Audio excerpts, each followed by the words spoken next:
Magandang hapon sa inyong lahat.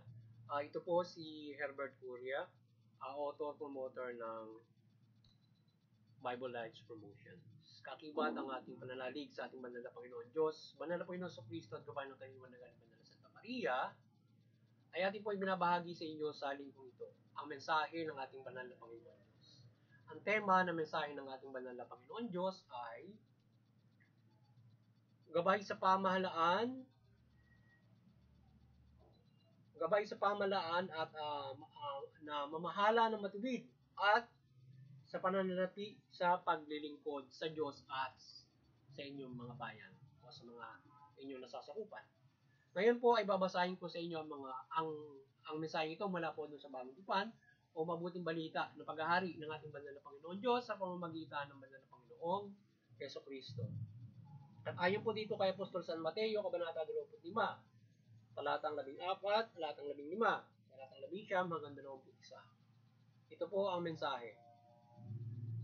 Ang paghahari ng Diyos ay matutulad dito.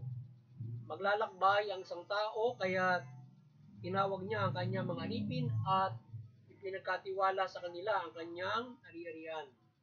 Binigyan niya ng salapi ang bawat isa ayon sa kanya-kanyang kakayanan. Binigyan niya ang isa ng 5,000 at ang isa ng may 2,000 at ang isa pa 1,000. Pagkatapos siya umalis. Pagkaraan ng mahabang panahon, bumalik ang Panginoon ng mga aliping yon at pinagsulit sila. Lumapit at tumanggap ng 5,000, wika niya, Panginoon, ito na po ang 5,000 na bigay ninyo sa akin. Ito pa po ang 5,000 na naging tapat ka sa 5,000 na tinubo ko. Sinabi sa kanya ng Panginoon, magaling, tapat at mabuting alipin. Yamang naging tapat ka sa kunting halaga, pamamalaanin kita sa malaking halaga. Makihati ka sa aking kagalakan. Pagpatuloy po natin sa mga kay Apostol San Lucas, Kabanata 16, talatang 10 hanggang 12. Ito po ang mensahe. Ang mapagkatiwalaan sa maliit na bagay, mapagkakatiwalaan din sa malaking bagay. Ang magdaraya sa maliit na bagay, magdaraya din sa malaking bagay. Kung hindi kayo mapagkakatiwalaan sa mga kayamanan sa lipunan ito, sino ang magtitiwala sa inyo ng tunay na kayamanan? At kung hindi kayo mapagkakatiwalaan sa kayamanan ng iba, sino ang magbibigay sa inyo ng talaga para sa inyo? Pagpatuloy po natin sa mga taga-Galasya, Kabanata 7 at talatang 10. Ito po ang mensahe. Huwag ninyong linlangin ang inyong sarili. Ang Diyos ay di madadaya ni numan. Kung ano ang inasing ng tao, yun din ang kanyang anihin. Samantalayin natin ang lahat ng pagkakataon sa paggawa ng mabuti sa ating kapwa, lalo na ang mga kapatid sa pananampalataya. Patuloy po natin sa 1 Pedro, Kabanata 3, talata 11. Ito po ang mensahe. Ang gawaing masama ay iwasan sa tuwina at magsanay sa ugali ng tuwid at maganda. Ito po ang mensahe at salita ng ating banal na Panginoon Diyos sa ating pagbabahagi ng mabuting balita dito sa Bible Lives Promotions. Yan. Ating pong pasalamatan ng ating banal na Panginoon Diyos, banal na Panginoon sa Kristo, banal na Espiritu Santo, kay hindi ng banal na Santa Maria. Yan. Maraming salamat po sa ating banal na Panginoon Diyos, banal na Panginoon sa Kristo, banal na Espiritu Santo, at banal na Santa Maria. Ngayon naman po ay ipaliliwanag ko sa inyo ang mga mensaheng ito mula po sa tema na gabay sa pamahalaan na mamahala ng matuwid at sa pananalapi sa paglilingkod sa Diyos at paglilingkod sa bayan. So yan, nais pong ipabatid sa atin ng ating banal na Panginoon Diyos mula sa pinahayag niya sa pamamagitan ng banal na Panginoon sa Kristo dito sa mabuting balita na nais niya na yung mga kapamalaan, mga kapalaan, maging mga pangkaraniwang tao. Yan, na tayong lahat ay binigyan kagaya ng ating lupa na ito ay ating ulit-ulit na rin natin na ibinahagi ang aral na ito ng ating banal o gabay na ito ng banal na Panginoon na tayong lahat ay binigyan tayong lahat sa iba't iba nating kakayanan, binigyan tayo ng ating banal na Panginoon Diyos. Kumbaga man dyan sa halimbawa, kagaya ng sinasabi mga pananalapi na mayroon tayo, ito ay katumbas ng ating kakayanan. So binigyan ka ng kakayanan, pinagkatiwalaan ka sa kakayanan yan, gamitin mo ito sa mabuti, sa matuwid. Higit doon sa pamalaan. Yung pamalaan, binigyan kaya ng kakayanan para mamuno dyan, mamuno ka ng mabuti. I-particular natin mula doon sa pagugol ng pananalapi. So ngayon ay dapat yung ating pamahalaan ay itong pananalaping ito ay dapat ito ay mahusay na inyong gawin nyo ang pinakamahusay na pamamahala para ito ay maibigay at may serbisyo sa lipunan sa inyong mga nasasakupan. So maging matuwid kayo na ito ay pamahala ng mahusay para makapaglingkod ng maayos, patas para sa lahat. At ito ay pakinabangan ng buong sambayanan. Yan. Na dapat ay inyong tingnan na ang Panginoon Diyos, ang kalooban ng Panginoon Diyos, kung paano itong pagsiservisyo ng pamahalaan ay pakikinabangan ng tao. So dapat kayo ay magabayan ng ating banal na Panginoon Diyos at kayo ay ginagabayan ng ating banal na Panginoon Diyos sa inyong pananampalataya. Bawat individual na namamahala dyan at itong kapamahalang ito ay dalahin sa isang mabuting pamamahala at ito ay gamitin sa isang mabuting pamamahala at bilang mga naglilingkod dyan. Ngayon ito ay hindi na malingin sa ating kalaman ang pamamahala na ginawa ng Diyos para ito ay makatuwang niya sa pagpapatupad ng mabuti. So kayo ay mamahala ng matuwid at mabuti sa inyong mga tungkulin sa pamahalaan at partikular yung pagugol ng salapi. At kayo ay mapagkatiwalaan sa inyong mga binibigay na pagugol ng salapi. Sapagkat yan ay biyaya ng Diyos, yan ay pinagkatiwala sa inyo ng mga tao, so inyo itong iserbisyo sa kanila na maayos. Kung paano nyo ito iserbisyo. So gamitin nyo lahat ng inyong kakayanan para magawa nyo ito ng patas at mabuting pamamahala. Maging matuwid kayo sa inyong pamamahala. Yan ang nais ng ating banal na Panginoon. Yan ay yung kaloob ng Panginoon Diyos ay inyong mapamalaanan ng mabuti ayon sa inyong kayan. Kaya kayo ay patuloy na magabayan ng ating mabuting balita para kayo ay patuloy na magampanan ninyo ang inyong tukulin ayon sa may gabayang banal na Panginoon Diyos at hindi lamang sa inyong ayon sa inyong mabuting alam at maiwasan ninyo yung paggawa ng katiwalian, pang-abuso, hindi patas na pamamahala o pagkakabay ng sariling interes. So, ang gabay ng ating banal na Panginoon Diyos ay mapagkatiwalaan kayo sa inyong mga tungkulin, mapagkatiwalaan kayo sa mga bagay na binibigay sa inyo o pinagkakatiwala. Sapagkat kung kayo ay mapagkakatiwalaan sa mga bagay, mas malaki pa ang bibigay na pamamahala sa inyo ng Diyos sa mga bagay na inyong ginagampanan, partikular niyang pananalapi na yan. Yan. Diba, kung ikaw ay senador ka, na ikaw ay congressman, na kayo ay namimili ng salapi, kung kayo napagkatiwalaan may mahusay kayong intensyon para sa bayan, ay baka gawin pa kayong pinakamataas na opisyal para kayo ay siyang mamahala ng higit lahat para dyan. Yan. At everybody na may mas mataas pa na ibibigay ng ating Panginoon kung mapagkakatawanan at higit sa lahat ay kung ikaw ay mabigyan ng magandang pagpapala ng Panginoon Diyos sa buhay na walang hanggan na ikaw ay mayroong kakibat ka mapagkakatiwalaan doon. Ngayon ay higit na malaki yung pananagutan ng mga binigyan ng authority kaysa sa pangaraniwan sa ating Panginoon Diyos kung kayo ay magkakamali upang kayo ay hindi magpapakabuti o maging matutuwid sa inyong paglilingkod sa ating Panginoon Diyos, paglilingkod diyan sa pamahalaan. Yan. Kaya maglingkod kayo ng mabuti. Yan. Huwag nyo nilangin yung mga sarili sapagkat hindi nyo naman malulupan. So kung kayo ay mayroong self-vested interest, kung mayroon kayong iba't ibang mga gusto, ito ay hindi papatas, ito ay hindi makapaglilingkod ng maayos, so hindi nyo, ang Diyos ay siyempre mayroong gagawin na bagay para kayo ay para maituwid ang lahat. Kung kayo ay hindi nagiging kung iba ang inyong intensyon o hindi kayo naging mabuti sa inyong mga paglilingkod.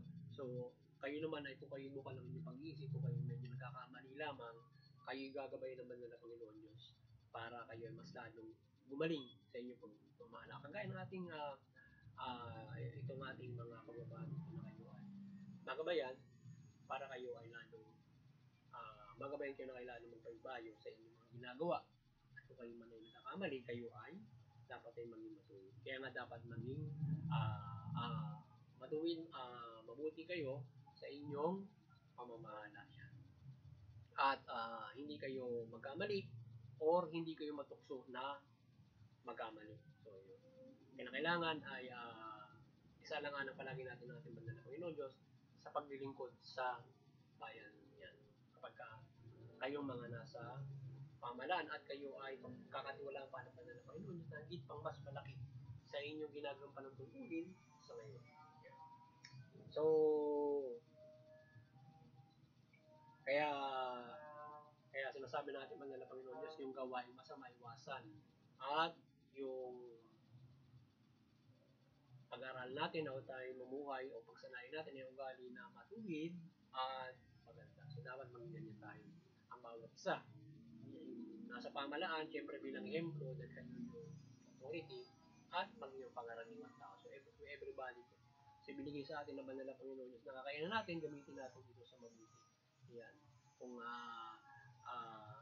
ang kakayanan natin, kung kakayanan natin ay tayo makagawa ng pinagkakatiwalaan ng malaking pera, so gagamitin natin ito sa mabuti. Yan. Kung maliit man ang kakayanan mo, gamitin mo sa mabuti. Kung malaki ang kakayanan mo, gamitin sa mabuti. Kung binigyan ka ng pinagkatiwalaan ka sa maliit as in interpret sa pera, gamitin mo sa mabuti. Kung interpret natin sa pera yung malaki, gamitin mo sa mas higit pa roon ang ipagkakaloob na pamamahala sa iyo ng banal na Panginoon Diyos sa mga darating ng mga panahon. At higit sila, syempre, sa buhay na walang hanggan, nabigyan ka ng malaking tuwang paroon para ikaw ay magpamahala o ikaw ay bigyan ng pamamahala sa panahon ng walang hanggang pagpapala ng ating banal na Panginoon. Yan, na kagaya ng ipagkakaloob sa mga apostol na sila ay bibigyan ng malaking gampanin pagdating pa ng takdang panahon na ipagkakaloob sa kanila ng Panginoon sa Kristo sa pag-judgment nila. So yan, kaya kayo ay magabayan yung ating mga kapamalaan. Hindi lamang sa bansang Pilipinas, kundi sa buong mundo. Yan ay isang malaking problema yung kapag hindi na bumamahala ng mabuti. So kaya dapat bumahala ng mabuti at hindi lang naman yan sa particular sa pananalapi ang kakayanan na dapat imalupan. For overall, dapat. So yun, at muli sana ay nagabayan naman kayo ng mabuting balita sa pagbabahagi natin ng sa pagbabahagi natin dito sa Bible Lights Promotion. At kayo ay magabayan sa kaligtasan spiritual at magkaroon kayo ng malaking pag-asa sa inyong kaligtasan spiritual at inyong isabuhay ang mga gabay na ito ng mga mabuting balita na ating binabahagi sa inyo at ipinangangaral sa inyo. At kayo ay maakay sa tamang landasin. Yan, o matuwid, makatarungan, at may kaligtasang pamumuhay. So ngayon ay muli tayo naman ay patuloy na nanampalataya ng paggabay ng Banal na Santa Maria na kanyang milagro kaliwanagan o gabay ng ating Banal na Panginoon Diyos, Banal na Panginoon Jesucristo at Banal na Espiritu Santo na patuloy tayong gabayan niya ng kanyang pagmilagro, ng kanyang kaliwanagan o patuloy siyang gabayan sa ating pagbahagi ng mabuting balita mula sa pagsugo ng Banal na Santa Maria na tayo ay kanyang gabayan ng kanyang kaliwanagan ng kanyang pagmimilagro. Yan. At kayo ay mahikayat sa pagtalima ng mabuting balita sa ating pagbabahagi ng salita ng ating Banal na Panginoon Diyos. Yan. Tayo man ay tayo magpasalamat kung tayo magabayan ng mga spiritual na pagmimilagro ng kapatid. Hindi sa lahat ay magpasalamat tayo sapagkat tayo ay naaabutan ng mabuting balita, tayo ay nagagabayan ng ating Banal na Panginoon Diyos. At hindi lamang dito, maraming gabay ang ating Banal na Panginoon Diyos. Basta tayo ay manampalataya at tayo ay gagabayan niya at tayo ay lalo-lalo na may mga ganyang mga paggabay sa ating Banal na Panginoon upang tayo ay ibus lalo sa ating pananampalataya sa ating pananampalataya. Matigit sa lahat, itong mabuting balita na ating binabahagi sa inyo ay ito ay higit na kababalagan ito at na ginawa ng ating Banal na Panginoon Diyos para makarating sa atin. Kaya kung tayo gabay sa panahon ito, maraming salamat. Sapagkat sa panahon ito, maraming igagabay ang ating Banal na Panginoon Diyos na mga iba't ibang mga himala o mga kababalagan. At yan din naman ay nasa ating pananampalataya ng bawat isa kung paano tayo gagabayan ng ating Banal na Panginoon Diyos sa iba't ibang mga pagtay. Ngayon din ay Doon sa Interfaith Unity ay patuloy tayong maliwanagan ng bawat mga reliyon. Kayo ay maliwanagan at tayo magkaisa sa Interfaith Unity upang maiwasan natin ang sigalutan, awayan o hindi pagkakaunawaan, mauwi sa away, karasan, lalo na digmaan kung ito'y lalaki. So kaya magkaisa tayo sa Interfaith Unity, unawain natin yung mga reliyon at magpagyaral tayo ng mga mabubuting aral ng ating mga pinaniniwalaan mula sa kapayapaan, pagkakaisa, pagtutulungan, etc. Makagabay tayo sa pamilya, bawat pamilya, lipunan, bawat isa, pamilya, lipunan, komunidad, bansa, at nagkakaisang bansa. Magabayan natin lahat yan. At doon sa CBCP and Vatican Church ay patuloy kayo maliwanagan ng banal na Panginoon Diyos, Panginoon Jesucristo at Banal na Espiritu Santo ng ating banal na Santa Maria. At patuloy niyo pagmuklurin yung sangkatauhan sa pananampalataya sa ating banal na Panginoon Diyos mula sa Panginoon Jesucristo at mabuting balita. At sa ating munding kakayanan, tayo patuloy na nanampalataya ng gabay ng banal na Panginoon Diyos, Panginoon Jesucristo, Banal na Espiritu Santo. Ngayon din ang gabay ng banal na Santa Maria na tayo tulungan sa pagbabahagi ng mabuting balita at gabay tayo ng mga pagmimilagro at tayo ating mahikayat at mabuklod sa pananampalataya sa ating Panginoon Diyos, Panginoon Jesucristo at mabuting balita. Doon sa mga kapamalaan, kayo ay maliwanagan at kayo ay patuloy na kayo mamahala ng mabuti. Matuwid, tugunin niyo yung karapatang pantao at mamahala kayo ng patas niya. Sa gayon, makikinabang yung inyong nasasakupan o yung mga mamayan o ang inyong bayan, bansa, sa inyong mabuting pamamahala at sila ay makapamumuhay ng magaan, ayos sa karapatan, at higit sa lahat ay makapananampalataya sila ng protektado at maunlad sa ating banal na Panginoon Diyos. Instead na sila ay pahirapan nyo o yung mga pangalan na nagkakamali na sila ay maghirap sa kanilang pamumuhay. So, medyo sila ay medyo mahirap na makapanampalataya na mayroong iba't ibang mga kaguluhan at sila ay ginigipit. Yan. So, bagamat anuman ang ating katatayuan, tayo ay nasa gipit na sitwasyon, naghihirap, tayo may nasa magandang sitwasyon, maluwang na sitwasyon, tayo ay maging matatag sa pananampalataya at huwag tayong magkamali. Masunod natin ang ating banal na Panginoon, kagaya ng ating pagbahagi ng mabuting balita. So, magandang hapon sa inyo lahat. At muli sana ay nagabayan kayo ng mabuting balita sa pagbahagi natin dito sa Bible Lives Promotions at kayong lahat ay patuloy na gabayan ng kaliwanagan, pagpalain kayo ng buhay, kaliwanagan at kaunlaran at proteksyon. Magandang hapon sa inyo lahat at God bless you.